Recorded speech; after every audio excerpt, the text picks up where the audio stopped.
from this side. Jarosław Rybski, former journalist of Tylko Rock magazine, translator of many music biographies to the Polish language, including biographies of John Lennon and Jimi Hendrix, one of the first fans of heavy metal in Poland. His collection of music objects we exhibit at looking beyond the concrete wall. So all the collections in vitrines downstairs are from Jarosław.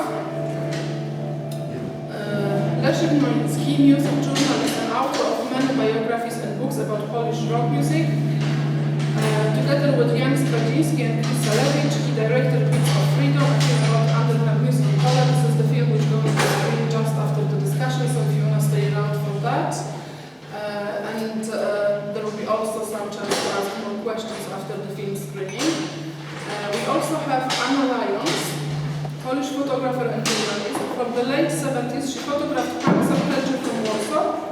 Also wrote text. One of the first punk scenes in Poland called Szmata. She's also author of the 91 album Polski Punk 78-82. And Ania's photographs can be seen downstairs as a part of the exhibition. And we've got here also Johnny Doom, Karaif radio DJ and founder of Doom, Birmingham Crust Punk Band. And the chair of our discussion is Asya Draganova, lecturer in media and communication at Birmingham City University, as well as active researcher within the fields of media and cultural studies, popular music and cultural sociology. Currently, she's working on developing study focusing on the local and international significance of heavy metal for the cultural identity of cities, including Birmingham. So I will give the voice to Asya, who will chair the discussion. Yay, I've got the voice. Thank you very much, Alicia. That's great. Okay. So, 2019, very interesting year. I think we are commemorating a number of important events, and we are prompted by a set of anniversaries. So 1969, we've got the beginnings of Black Sabbath, because previously they were called Earth, and starting indeed here in Birmingham. And then we've got 1999 with this very different connotation, the fall of the Berlin Wall, the beginning of a new era for Europe. So being here in 2019 is certainly very significant for us in terms of an opportunity to reflect on these dates. But I also wanted to start with a question for all of you guys of what is the significance of having a discussion about subculture and subcultural scenes precisely here in Birmingham?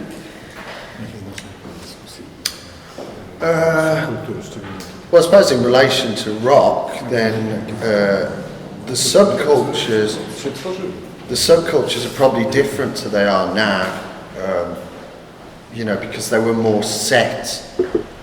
Weren't they? So I suppose you would have got rock fans, fans of Black Sabbath, Deep Purple, and kind of heavy blues rock, and out of that would have come the identity of the rock fan, which then I imagine would have turned into the subculture of heavy metal. I don't know whether even people used to call people heavy metal fans, or whether they were just rock fans at the start in the 70s. I think it was a bit later on that people started to be regarded as heavy metal fans. But yeah, I suppose subcultures that we grew up with in the 70s and 80s were often created by the music industry, or they're often created by the people involved with them, but they were quite clean cut compared to where we are now.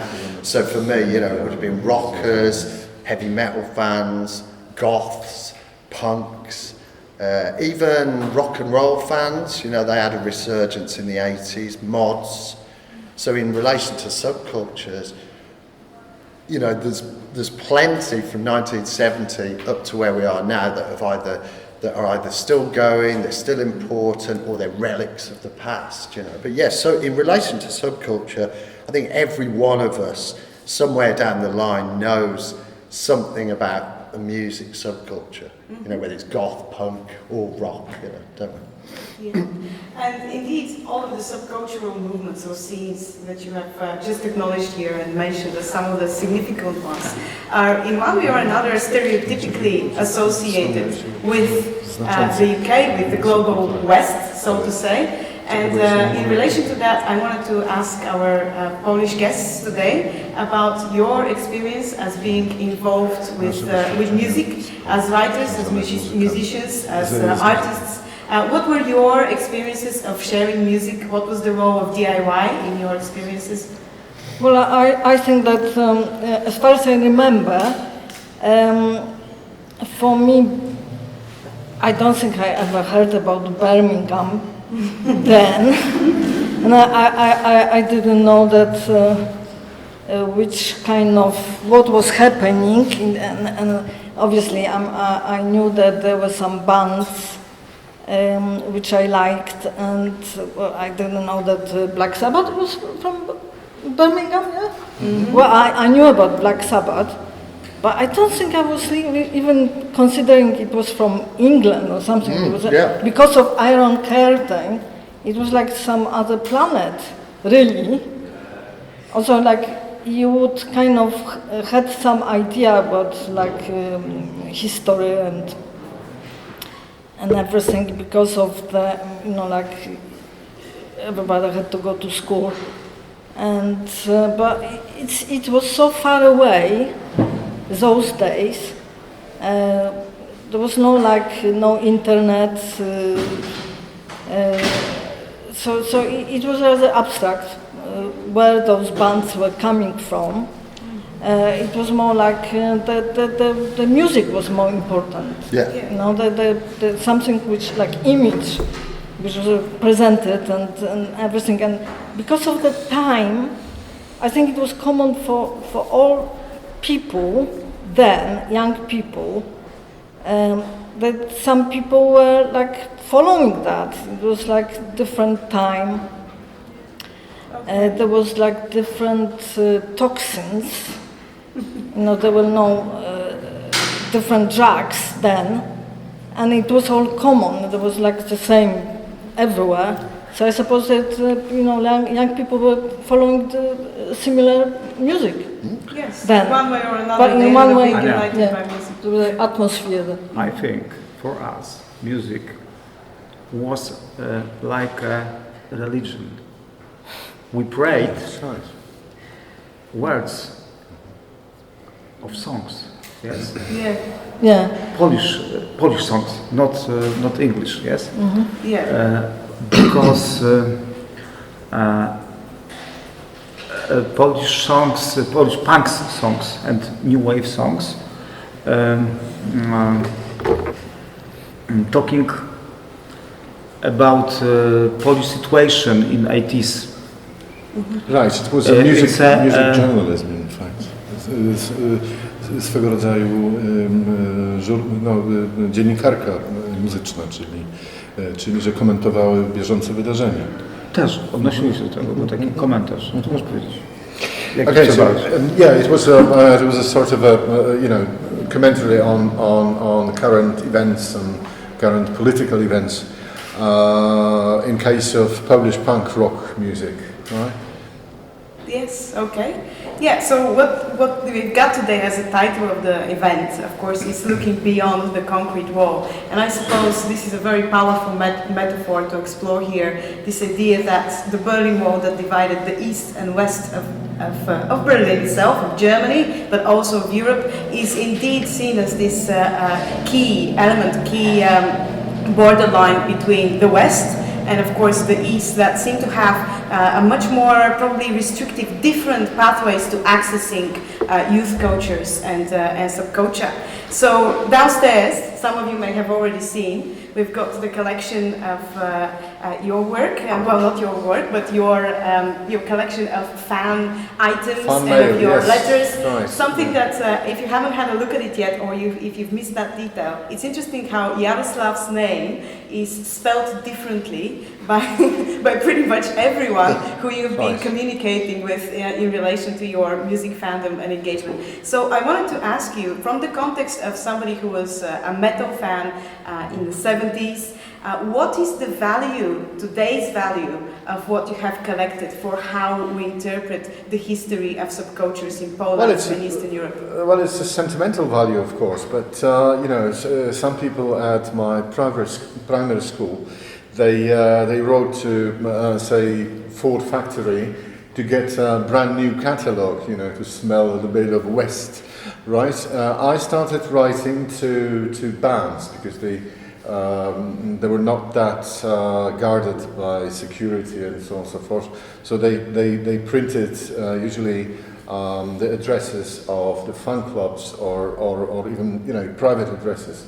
So I could write them with my pidgin English, and you know, they started replying. Of course, Jarostan is a form of Slavonic name.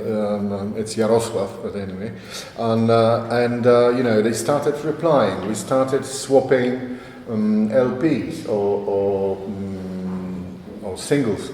You know, they started sending me, you know, their productions, their brand new, freshly released LPs, and I sent like, you know, 10 copies of Brigada Kryzys, for instance, you know, and they started selling it here in Britain, and it was a fun mail.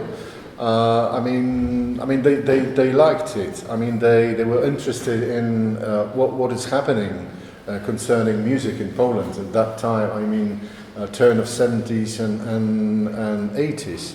It was very interesting for them, I think, also because of the martial law that had been declared, and when we had a total ban of heavy metal music in the media. I mean, rock music, hard rock music.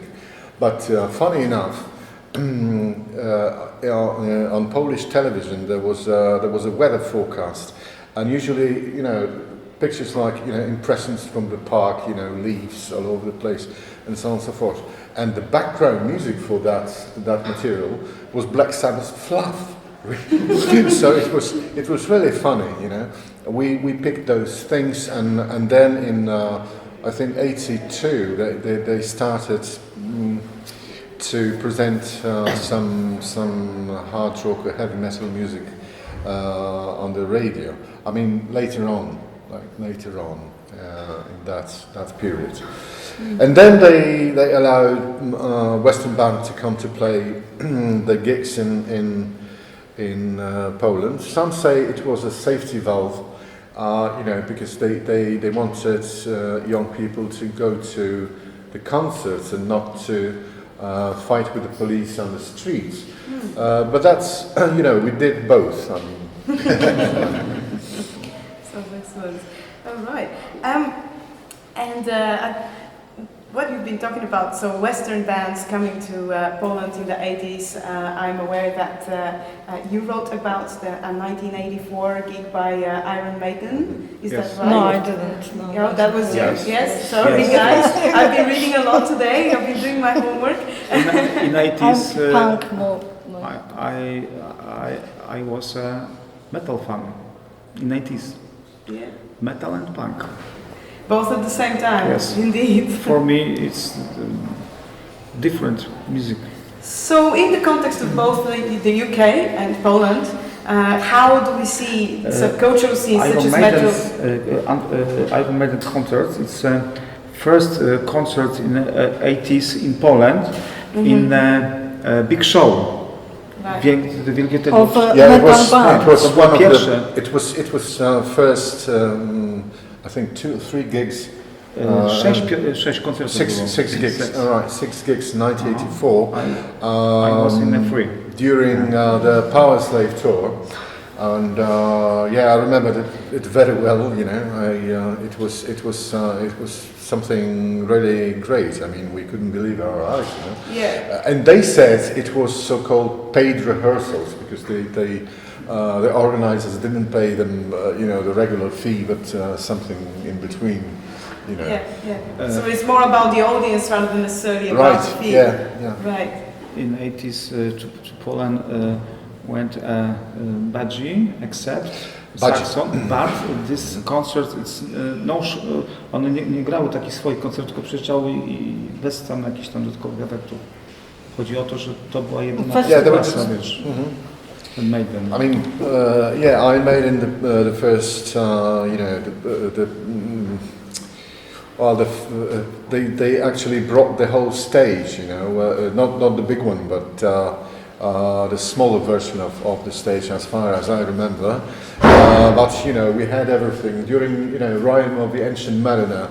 We had this you know, sails and stuff. You know, we had Egyptian mummies. We had Eddie, you know, who just, you know, walked on Yes, stage. the whole show. Right. Yeah. So it was a shock, in fact, you know. But I think the biggest one was with Budgie, because Budgie, as you perhaps know, is not that popular. But while in Poland, it was very popular. It was massive, really. I mean, Berk Shelley went on stage.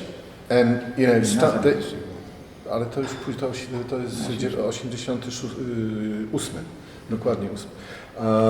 And, you know, the whole audience started singing along with him. Not only choruses, but the whole songs, you know. I mean, I think he forgot how to play for a second or two, you know, because there is like, you know, 5,000 venue, right, and people sing along their songs from the early 70s. You know. This is really interesting. What you're saying here is that even though there were some restrictions in terms of how music was being shared, it still made its way beyond the concrete wall. And for me, it's interesting how the level of restriction was quite varied and quite different in the context of different countries from the so-called Eastern Bloc. Because I've done quite a bit of work on the Bulgarian case, for instance, and it seems that there was a lot more invested in censorship and in limiting people's access to music and to communication. So I wondered, to what extent do you feel that punk and metal, for instance, made sense together as integrated and connected subcultures, because in a way they represented a resistance to, or a response to, a common enemy, so to say? Yeah, I mean, I saw, for me growing up, because I was born in 1970, so for me, heavy metal was quite an establishment. It wasn't a there was a rebel aspect to it, but it was about big business, big albums, big shows, a lot of album sales. It was about rock stardom, you know, and as much as Black Sabbath, Led Zeppelin were heralding this new genre of heavy metal and heavy blues, for me it represented excess and virtuoso musicianship. So it was punk that got my attention when I was 10 or 11 years old, because that was saying to me, you didn't have to be an excellent musician, you could just make your own music, you know, 3 chords, you could make your own fanzines, you could make the records yourself.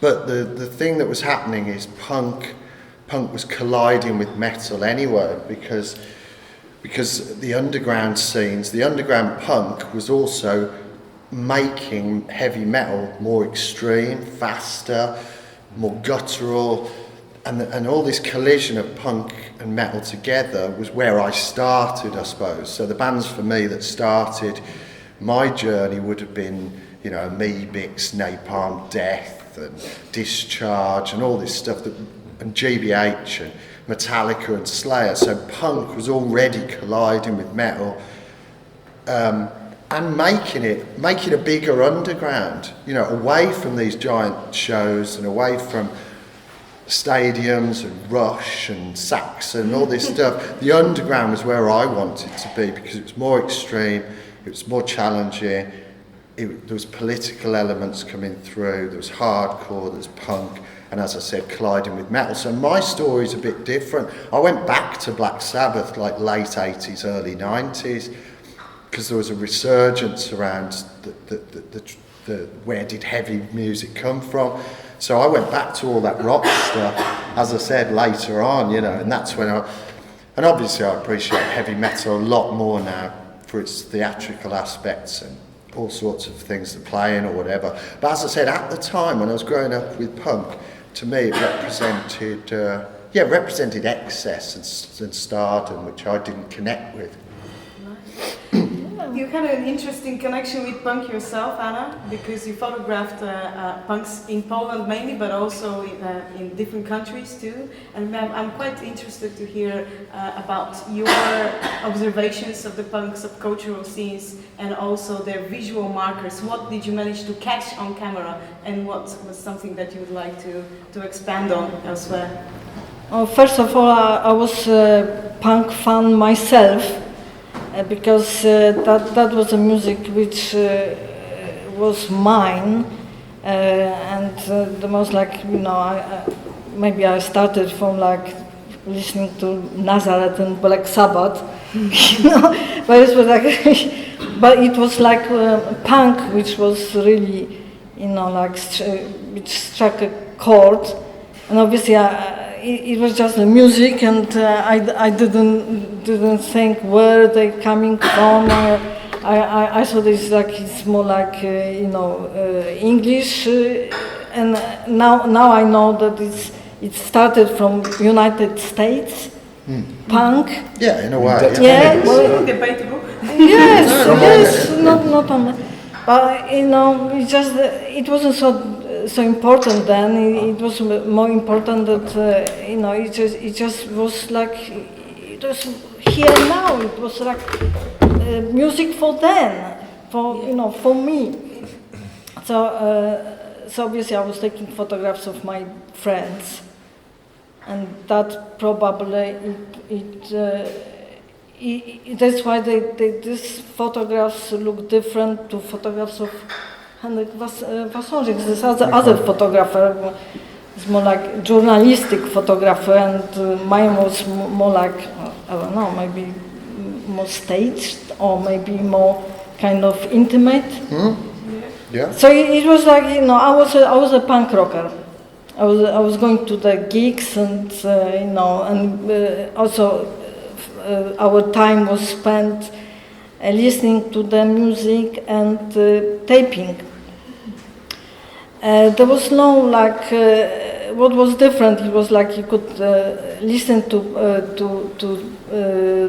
records on the radio, and it was presented the way you could tape it. So everybody who had equipment could record it for free. There is an interesting scene that covers that in your film Beats of Freedom, indeed, about the importance of sharing music, and I wondered. So you've spoken about photography and the important visual element that manages to cover or to explore some of the characteristics of subcultural scenes in Poland.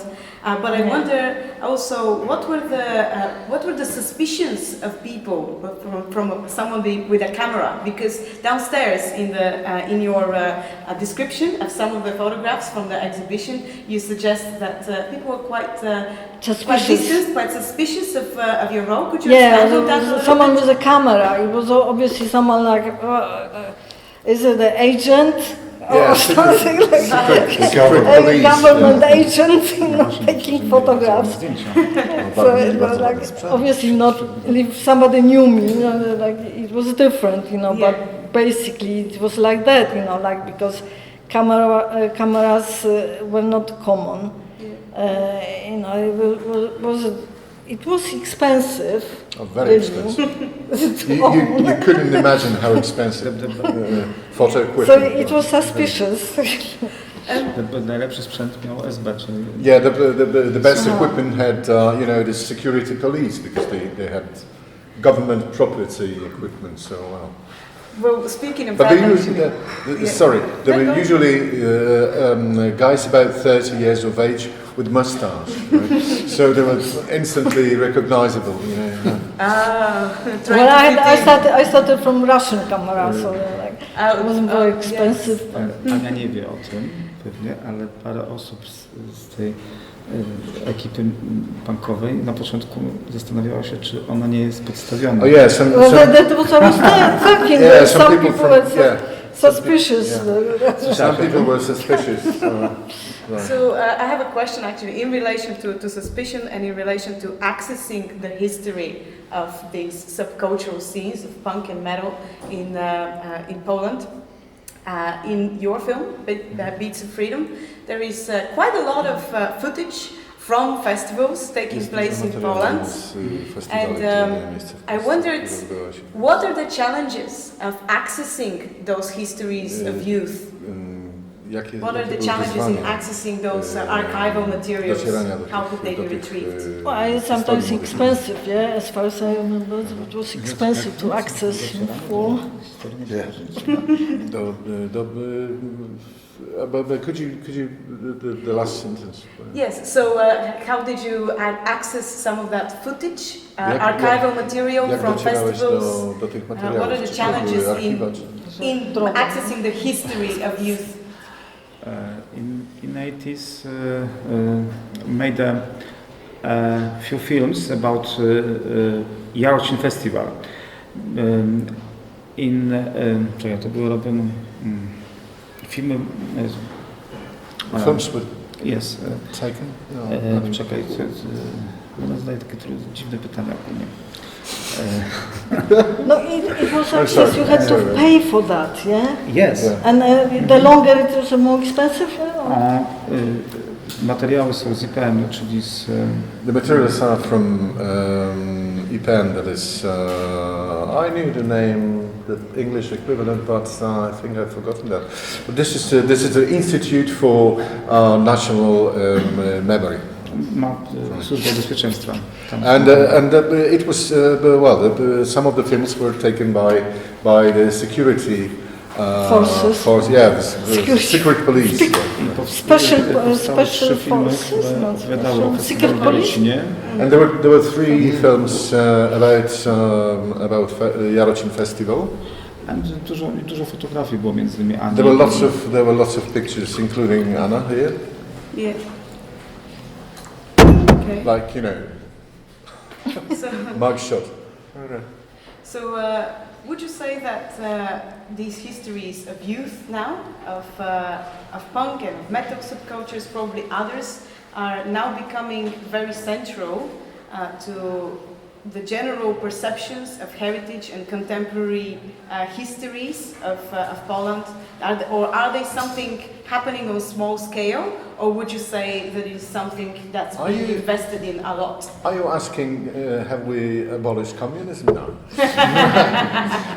No. Or how the perspective has changed on the value of subculture?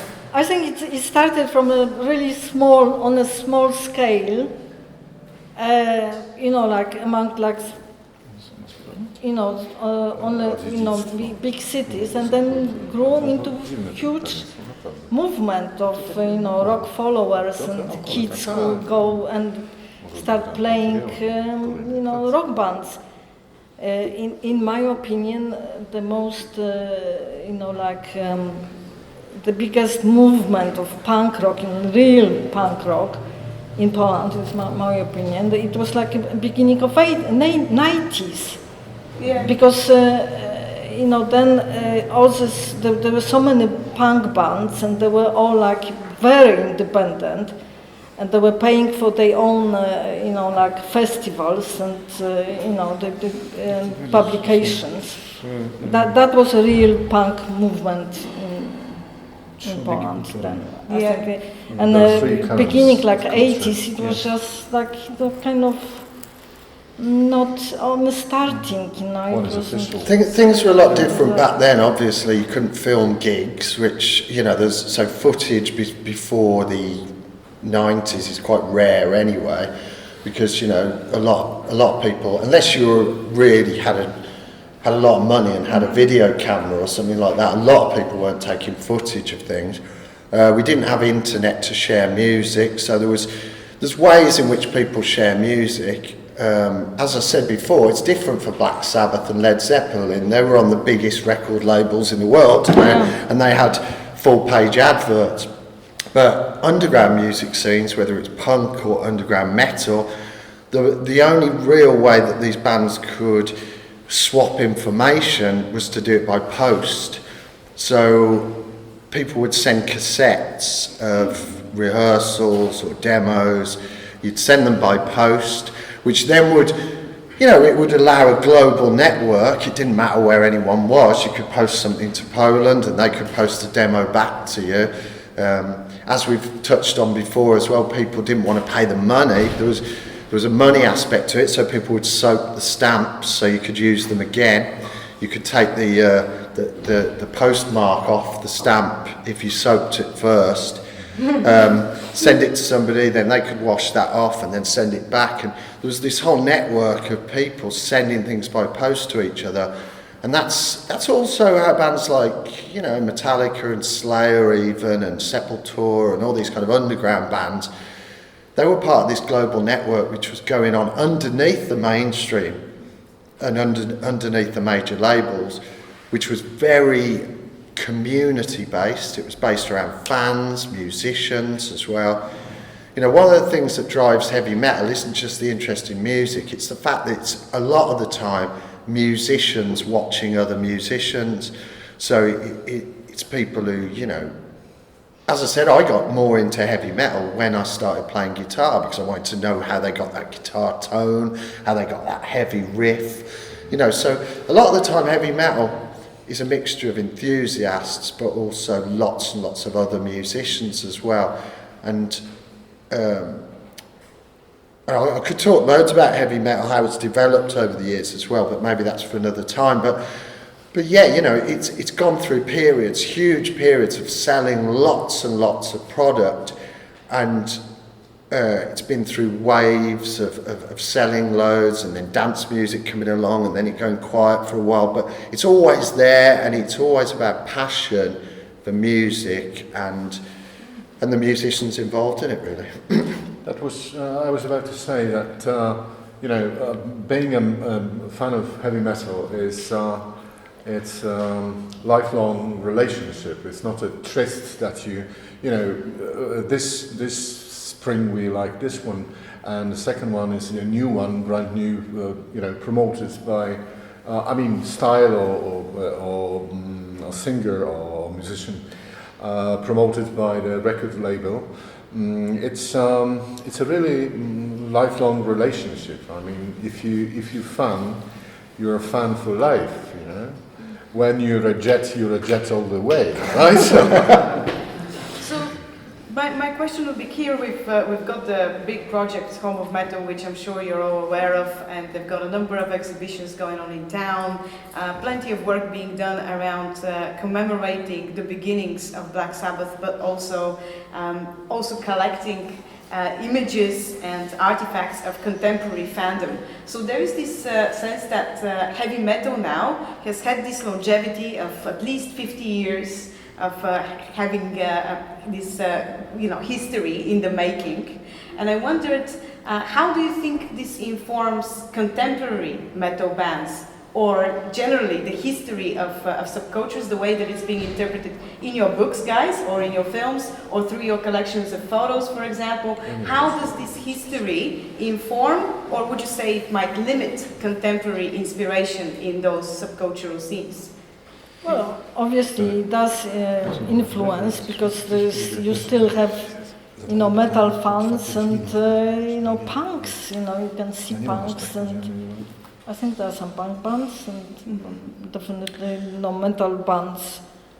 Yeah, still there, yeah. New young bands. You don't think it's a sign that, having come to the point where we're making projects like that of commemoration necessarily means that we are looking at these events as history, finished history? I suppose the histories of metal tied to Birmingham come from, the idea that it was a very industrial place, where there were lots of factories, and it was very grey, which you could kind of say probably ties in with Poland a little bit, Birmingham and Poland, very brutalist, very grey, very concrete and things like that. But the idea of heavy metal coming out of that, I suppose, would be escapism. We're all trying to escape from something, and we're all trying to escape from the mundane reality, aren't we? And a lot of the time when you're listening to heavy metal in your bedroom, say you live with your parents, it's a way of escaping for that moment away from the dull reality, and you've got fantasy, you've got kind of devils and all this kind of stuff, and you can kind of escape from reality, and there's lots of fantasy in it as well, which is really important. But then when it crosses with punk, you also get lots of reality and lots of politics as well. So which isn't really escapism, that's kind of looking at what makes us tick and what problems we've got, and the environment and the government and poverty and all those things. So there's dual things that music does. Music informs us about reality, but it also allows us to escape from reality and go and watch an Iron Maiden show and watch Eddie and mummies and things, and lets us escape. Anna, in the description of some of the photos downstairs, you suggest that the punk subcultures and the other wider cultural scenes that you documented with your photography weren't necessarily political, is some of the claim that is being made. But at the same time, while you say that, you also highlight how much in contrast those young people were in comparison to the wider or more grey reality of Poland prior 1989, or the bigger changes. So could you expand on that a bit, about the apolitical/political character of subculture? Yeah, because not non-political, because he didn't presented any solution to situation, to reality. So it was maybe more like critical, but without giving any political program which would replace the present system. Yeah. And obviously, like history shows that not much changed. I mean, there's the same situation that we don't really accept. And maybe it looks a little bit different, there are different people, but like the system is kind of the same. It's repressive, and it favors minority, which is got like power and influences, and the rest is struggling. And that never changed. There may be, you've got different names, you've got different, you name differently, the system, political system. Like, it used to be communist or socialist rather, and now it's capitalism. It's the same or similar. I personally think that there was no socialism in Poland or in Eastern Bloc. It was more like state capitalism, where there was capitalism, but everything belonged to the state. Authoritarian in a sense. Totalitarian. Yeah, that's capitalism. Yeah, that's right. Yeah. Okay. I have a question in relation to that from the perspective of music lyrics, for instance. I know that this is explored quite a lot in your writing. The lyrics of Polish bands. So I wondered, what is the position that they took? What are the metaphors that were being used in Polish music lyrics? And how were they engaging with the politics or with the philosophy at the time? Well, I just wanted to say that there's always been us versus them, Might be, the punk rock bands might have not a program. I know that a friend of mine, I used to go to school with him, Darek Paraszczuk, or Parawino. He's a cult figure in Polish punk rock now. He's for the redistribution of wealth. Can you believe that? He's 53 years old. You should think more about himself. But anyway, about lyrics. I know a couple of Wrocław bands. I've never been a big fan of Polish rock music, I must say. Now I'm in Birmingham, I'm at home, and I love it. While you know, there were simple lyrics like "Against Disco." You remember that one? Yeah, the discotheque. Disco. Yeah, right. Yeah, because it was disco culture. I mean, you know, so-called usually children of you know, wealthy party executives, you know, because they had money to buy, you know, expensive fancy clothes, you know, and they were actually stupid, right? Well, and it was us against them as well, right? So that was reflected in the lyrics as well? Yes. I think one of the difficult things when you talk about politics as well within like heavy metal is that it's a little bit different to punk, because punk pretty much, I mean, you can have non-political punk, you can have fun punk, you can have all types, but it usually falls on the left. It's usually quite socialist, and it's usually got certain things attached to it: anti-war, anti-animal exploitation. It usually comes from a point of view of trying to make the world a better place. Heavy metal's a bit harder to pin down because it hasn't really got a kind of overall political viewpoint. You can have the most right-wing conservative person into heavy metal, or you can have the most left-wing person. It really is just about, a lot of the time, it's about the music and about the show and about what you're putting across. So politically, it's not really, you know, it's got a really wide platform of views, heavy metal. Absolutely.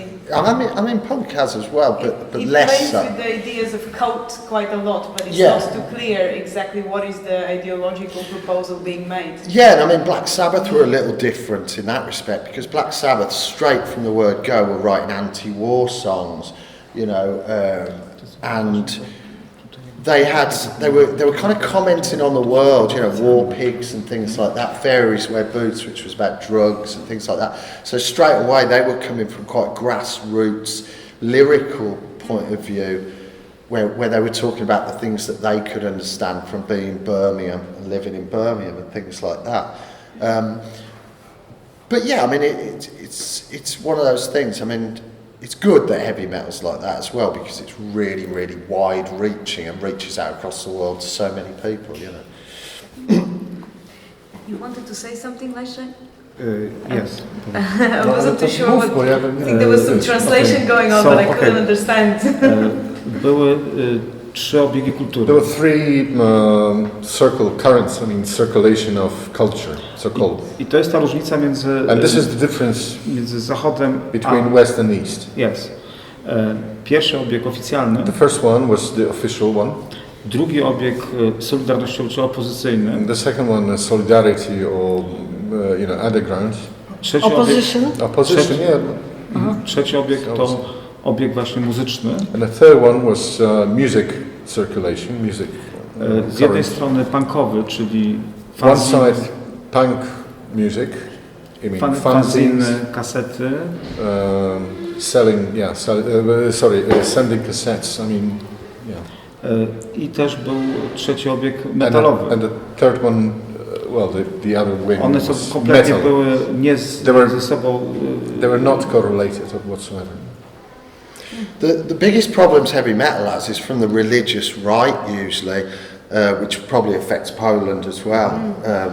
You know, Catholicism. Yes. And communism. Yay! Great combination, guys. Because it's usually the religious right that try and make heavy metal a problem. They usually, because it's anti-Christian, it's blasphemous, it's got devil worship attached to it.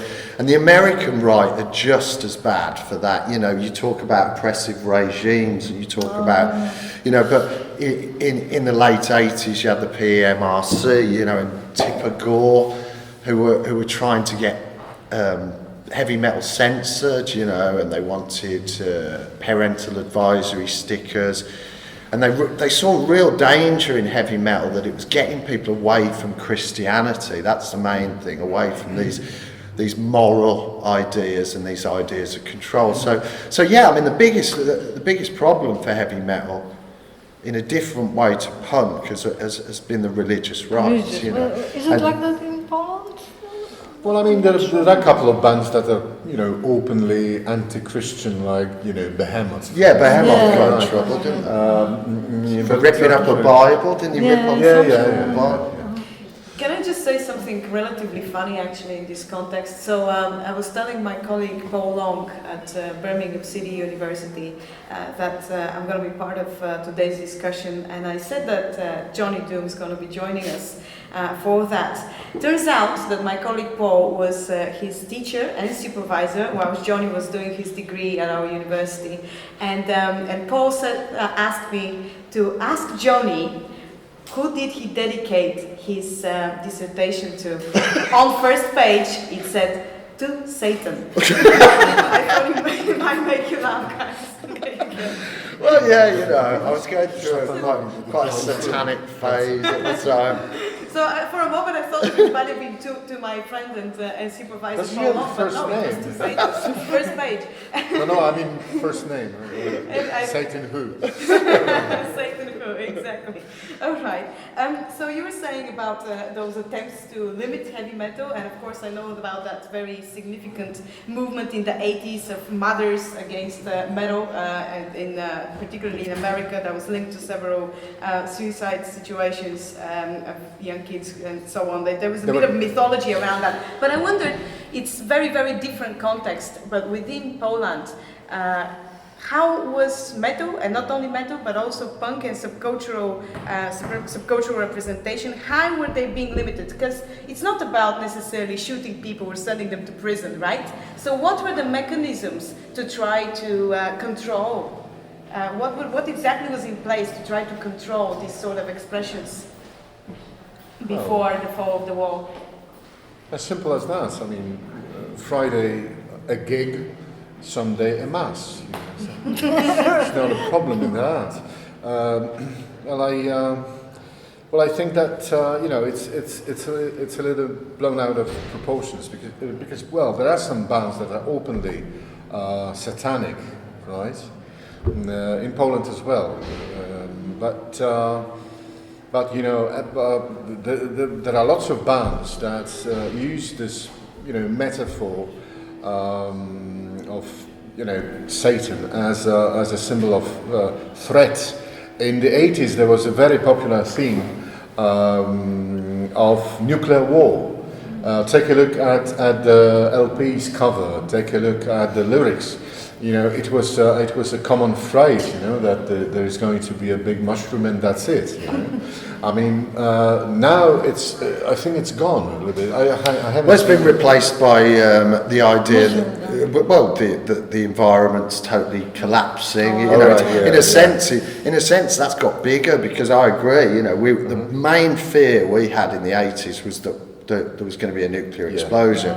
And we had programs about it, we had threads, we had all this stuff the day after or whatever, and it came out in all the music, a lot of metal, whether it was Metallica or Nuclear Assault or whoever, and yeah, we're a lot more informed now by what's going on in the world because we're all linked together by news stories and our phones. So, I'd say more so now there's probably bands reflecting on where we are in the world and how the world's been affected, and there's more than ever a chance to protest, really, whether you're a metaler or whether you're a punk or whatever. There's more of a chance to do that because those issues now are global issues, aren't they? They're global. It's excellent what you're saying just now, because we are having our discussion under this motto or under this phrase, looking beyond the concrete wall. So if the wall in that case was the Berlin Wall and there was this allusion towards the division of East and Western of Europe, do you think that this metaphor of the wall is still relevant today? And if so, what is it that separates people around the world? What is it that we need to overcome or try to target with with the music that is being created and the style around it? I definitely think there needs to be more unity and cross-pollination. I mean, one of the good things about punk, probably more so than heavy metal, was you could get in the back of a van, get the ferry over to Europe, go and play some punk gigs and squats, and you'd end up you'd go through France, then maybe up to Holland, then down to Belgium, then through Germany, and then you could get down to Italy and through Yugoslavia, maybe over. And, but then you couldn't go to Eastern Europe. No, I that couldn't. easily, because you needed visa. Not only visa, but you had to pay every day. You had to change. I think Western people had to change for every day like £100 or something. Yeah. There was machine guns at every border and all that kind of stuff. And obviously there was a difference in income. I mean, huge difference. That's still a difference Still now. a difference, but not as big. No, and there's it's more like open. It's not so divided. But still, there's a division between poor and rich. Yeah. Huge division. So that's which is universal. Changed, which is universal in capitalist cultures anyway at the moment. But just being able to travel to different countries and play on the underground, playing squats, playing youth houses, go across to Poland. I know bands that fly over to Czech Republic and Poland to these giant festivals. Once people are brought together, then they have more commonality. You can break down barriers. But for a while, the war was just another block for us not to be able to get to people and talk to them and be able to share experiences really. So the wall coming down has allowed more Polish music, more festivals, more swapping and more people getting to each other's gigs and more Polish people coming over here. So it has been good, but obviously we have to fight for that freedom all the time because people can restrict freedom at any time. Yeah, but the biggest division now is economical. There's maybe not kind of real one, not by not administrative, kind of government made restriction, but iron curtain. Yeah, but it's economical now. You can even get things that more restrictive now, like people talk about things like blasphemy laws and things like that, protecting people's faith or protecting people from being insulted. So maybe years ago Venom could make albums about Satanism and blasphemous lyrics and maybe even sexist lyrics and things like that. But culture changes. Culture changes, and not only do we evolve and put restrictions on ourselves, we censor ourselves. So we say, no, it's not okay to talk about women like that anymore in heavy metal. But also you have to watch that we don't cater and cater to the religious right, because what they will try and do, and many people will do, is they will say, we don't want blasphemy, we don't want to be insulted. But the one thing that heavy metal has always done is kind of given the finger to that idea, And that, I think that's something that's good about heavy metal, is that it does kick back against these huge religious organisations that really deep down would like to see it go away, despite not being overtly political at the same time. Yeah, very interesting and quite contradictory at the same time. So speaking of Venom, actually, that you mentioned, I wonder, for you guys, what do you think are the most significant bands from the different variations of rock and metal and punk within Poland that have had a continual influence? What would you say are those key legend bands that you think need to get more acknowledgement internationally? I think Cult, yeah. Cult? Polish? Polish, yeah. Duży wpływ na... And the Behemoth? Yeah, Behemoth? Okay. Well, I can't feel any influence in me from Behemoth side. Yeah, but it's the most known metal band. Vader. Okay. All right. And Leszek, you've had also, you are the author of an encyclopedia about rock music. You have been writing about that. Czy jesteś autorem encyklopedii? Yes. Is that right? Polish rock. Yes, Polish rock, exactly. So I'm interested about what would be to you the most significant artists that you explored in that and generally in your writing. Jakiego artysty uważasz za najbardziej To powinien znaczącego? być w ogóle, wiesz, globu tak światowym. Polish artist? Yes, Polish, yes. I don't know because it's several artists who was very big popular in Poland. I think Robert Bolesky. It was artist who did 1 year ago leader Kryzys, Brigada Kryzys. Maybe Kazik Staszewski, leader of Cult. of Cult. Maybe Kora.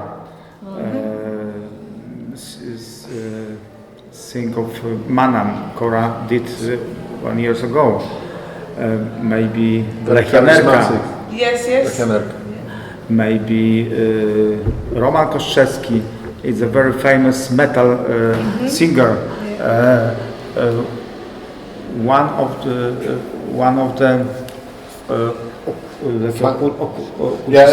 it was an occult band called Cut. Trash. And it's a pun because they come from Katowice, while Cut, the very word means executioner. So they had this rings of fire, pentacles, and So generally, very memorable image. First band from Poland who was Satan's image. Yes. Yeah. Oh, great. Do you think that your encyclopedia and other work will become available in English? Czekaj, co? Czy któraś z twoich książek będzie dostępna po angielsku? I don't know. I don't know because it's a Polish band. It's a Polish band who not popular in other countries. Yes. My first book was heavy metal band Acid Drinkers. Yes. Which kind of trash, aren't they? Yes, who published the first 3 albums, first 3 records in Music for Nations in begin the 90s. Yeah, they were quite popular in Europe as well. Yeah, Yes, Acid Drinkers. So finally, just a quick one for Joni. So speaking about all these bands that have had popularity in Poland, and I'm sure that we can draw upon multiple other European contexts and beyond. As somebody who has got, is a radio presenter and has a show, but also on TV, how do you try to engage with a more international repertoire and to demonstrate, the global reach of a genre through what you play? It's got difficult year on year because the mainstream, the real mainstream, is kind of controlled by record labels, media outlets. So during the 70s, 80s and 90s, the major labels, MTV and Kerrang magazine, Metal Hammer, would have been the places where people learn about new bands coming out, and there was kind of a monopoly. And there was also things like album sales were high, CD sales were high. So as much as people talk about underground rock and underground metal, there was also a mainstream within popular culture. So you had your big bands, you had your bands that were out there, your Guns N' Roses, Anthrax, Metallica, all these big names. But that's diminished over time because popular culture is less interested in rock and metal. We've got to admit it. You get less and less rock and metal in the mainstream now as time goes on. There's more hip hop, there's more grime, there's more pop. And somebody recently charted it on YouTube. It's a really depressing little video, but it's worth watching. And they took a graph of rock sales within popular culture, within the charts, and mapped it out from Black Sabbath to 2010, where there was nothing rock in the charts, 2010.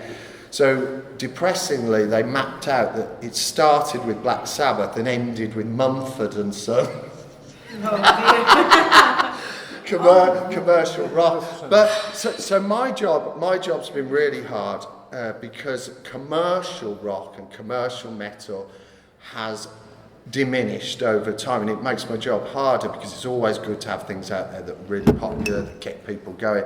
But what it has done on the flip side of that is it's strengthened the underground scene, and it's made it more grassroots. So there's more pub gigs, there's more bands than ever, there's more DIY gigs, there's more underground festivals.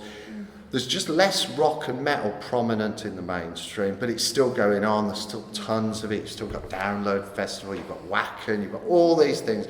You've got lots and lots of fans. But rather than it being a mainstream subculture, I think personally it's starting to become a little bit more like jazz or something that's specialist, that people aren't going to go away from. It's going to be there all the time, but it may not be getting in the chart. So metal is not pop. Metal has been pop. It has People don't understand that. They don't connect Almost. with it. But it has been pop for many years. From Nirvana to Guns N' Roses to Whitesnake, it's always had big sales, big videos, big presence. But you'd be very hard pressed to find a rock band with any kind of presence these days, unless it was something like Royal Blood or something like that, you know. So unless you're featured on Peaky Blinders. yeah, so it makes my job as a radio DJ really difficult, and we have to just kind of get things from here and there and support the underground. But yeah, times have changed a little bit, but I'm not saying it's depressing for rock and metal, because the subculture is still alive and well, you know. You wanted to Yes, add something? I was about to tell you about this affair with pop music. I mean, in metal, because in the second half of the 80s, almost every heavy metal band had a record, had an album prepared for American market, meaning Judas Priest tonight, Saxon. Even Iron Maiden. I mean, except with one single exception, that is Motorhead. So, yeah, they're not going to change for anyone either. Okay, because the screening is starting at 30:30. What I would like to do is invite some questions from you guys. And but before we do that, I also thought, because you are all probably here because you are interested in metal or in punk or in the general theme around subculture, tomorrow here at Centrala from 12 till 5, we will be running, myself and a couple of colleagues, we will be running a Zine in a Day workshop, which means that we will begin the day with putting together some contributions, hopefully from some of you guys, and that will reflect on your take on subcultural scenes in Eastern Europe, but also beyond. It could be the UK, it could be the connectivity of those, and hopefully by the end of the day we will have a special issue of a journal that we've been publishing over the last couple of years called Riffs, which is about creative takes on popular music and subcultural identities as well. So I would like to invite you to drop in. It's not an all-day 5-hour event, but you could come in, hopefully make a contribution to it. Our guest editor for that is Alexander Milosz, who writes for Metal Hammer, so it's really great to have him on board and to connect with the ongoing Supersonic and Home of Metal project.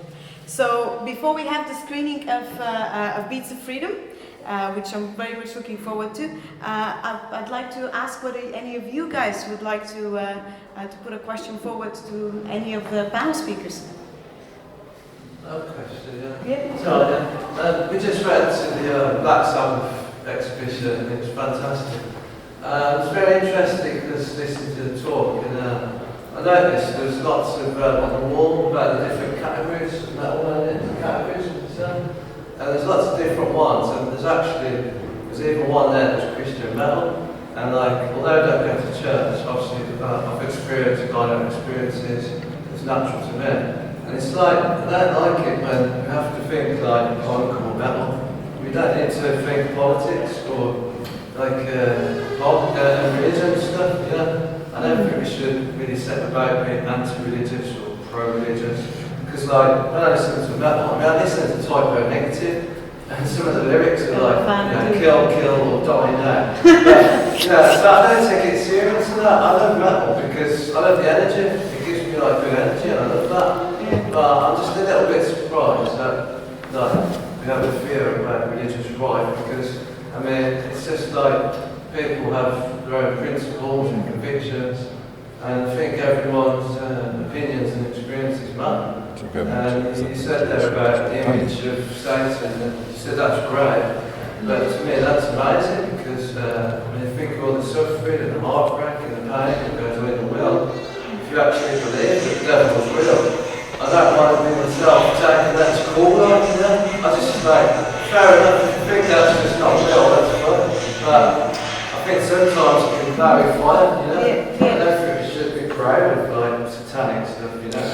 It's not positive, it's just fun. Fair enough. It's very interesting what you say. I guess that heavy metal is a platform for expressing different perspectives, and that's how we end up with a lot of inconsistencies, a lot of different subgenres. There's no need to be, unkind for no reason or to be horrible about somebody's beliefs, but you can't always say, oh well, you know, we'll just let it go and this, that, the other, because part of the reason that people have fought against the religious right is for the right to be able to make that music.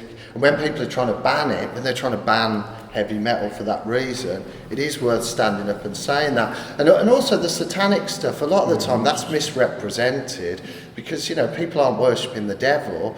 A lot of Satanism isn't trying to think of an actual devil. It's just an adversary to the more performative, probably. More metaphorical. Yeah, but I just think usually we attach satanic stuff, religious stuff, with like, it's most good with God. That sounds very simple, but like, I don't know, I just think we have to be careful when I mean, to me, the dark side is cool, and that's as far as I let it go, you know? Yeah. But now there's something more serious about it, you know? All right. Anyone else with any other questions about the Polish context or anything else in the discussion? Yes, Patricia. I kind of feel pressure now. I have actually a question about like looking at the perspective because like living now a long time in Birmingham and from the accent you can probably pick up I'm Polish. So 3 times. Yay! 19. The thing is that coming with like bringing two cultures, I kind of started noticing interesting pattern that something which actually you said. Punk in Poland, it wasn't there till like early 1990s in like really outdoor space. So I have the impression that by the time when it hit, it kind of lost its political wings, the larger scale of it. So it's not as strong as, for example, looking at Sex Pistols coming in and God Save the Queen, or Riot blocking them on BBC and so on. And then we get the Polish side when what expectation would be, it would be more political, even taking the repression and so on. And yet it kicks in the 1990s, and it's kind of, it's all a bit for show, in a sense. So I just wanted to find out if it's just like misperception. I think that this Polish punk in 90s were more political than that in 80s. You know, because it was more like underground and more political. You know, it's just like those punks, late punks, are more like involved in all this, like, animal liberation, and they're more political, really.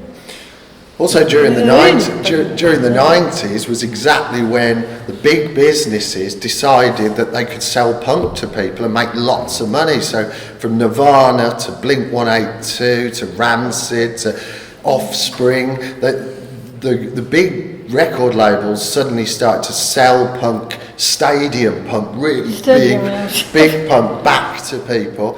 But that doesn't affect the underground because punk underground operates outside of that with its own labels, its own gigs, its own scene, and that has pretty much nothing to do with your Green Day fans or your Offspring fans. They're like two different audiences. I just wanted to say, I heard a story about Green Day. There was a band who they actually came to Poland and they played in one of these underground festivals organized in the early 90s, organized by punks. Yeah. So they actually started from underground. Yeah, they did. They came to Poland. They started as a very small band. Jakieś Słubice, jakiś mały klub. Yeah.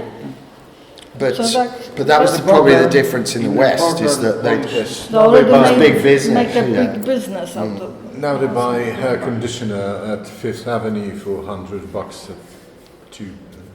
I mean, well, it's what I wanted to say about punk rock music. I've never been a punk rock fan. I like still the Ramones, Dead Kennedys, and the Stranglers because they could actually play. And then that was the rockers always say that. They always go because they could actually play. And like it matter. Then there was the second wave, that, like, GBH, the Exploiters. Oh yeah. Yeah, I love them. Yeah. But I think I love them more now than then, because then I was more interested in some more heavy stuff.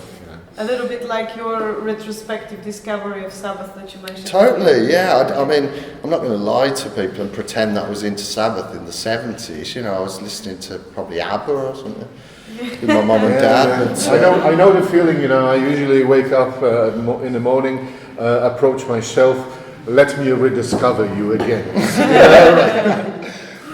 Okay.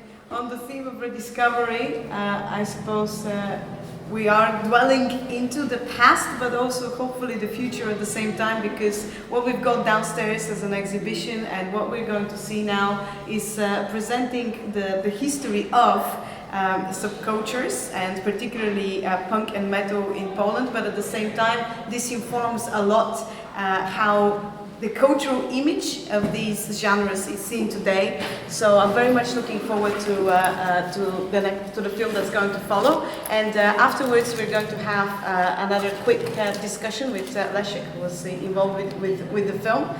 So unless you've got any other quick thoughts, please join me in thanking the panel.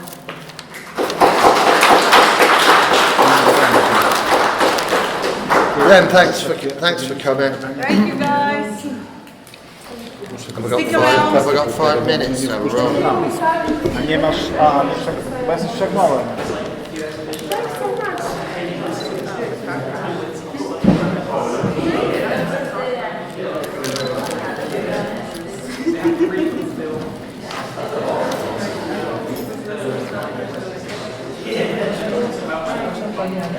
Tak?